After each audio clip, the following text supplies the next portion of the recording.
Gösterim.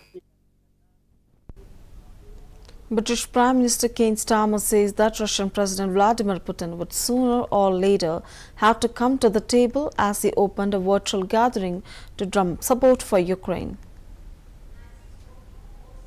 Good morning, colleagues.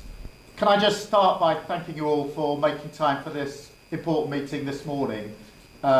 We've got a lot to discuss because since we last met in person in London just under 2 weeks ago, a lot has happened, particularly in the last week. So it's very important we catch up to move forward.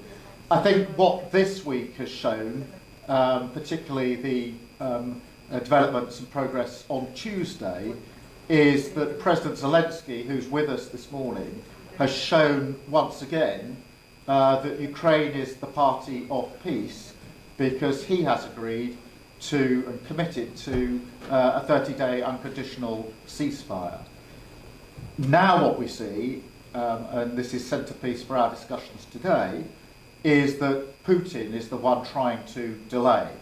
And in a sense, and you all know this, if Putin is serious about peace, it's very simple. He has to stop his barbaric attacks on Ukraine and agree to a ceasefire. And the world is watching. And my feeling is that sooner or later he's going to have to come to the table and engage in serious discussion.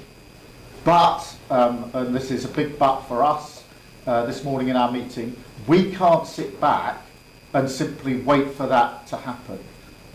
We have to keep pushing ahead, pushing forward, and preparing for peace, and a peace that will be secure and that will last.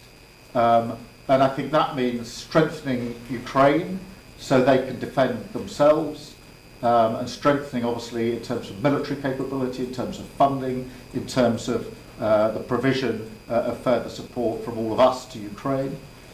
Secondly, being prepared to defend any deal ourselves through a coalition of the willing. We've begun that process, and this morning we can take it forward. And then thirdly, and really importantly, given the developments of the last few days, to keep the pressure on Putin to come to the table. And I think collectively we've got a number of ways that we can do that. And so it's those three heads really that we're going to focus on in this meeting: strengthening Ukraine, being prepared to defend any deal ourselves through a coalition of the willing, and keeping that pressure on Russia at this crucial time. Good morning, colleagues.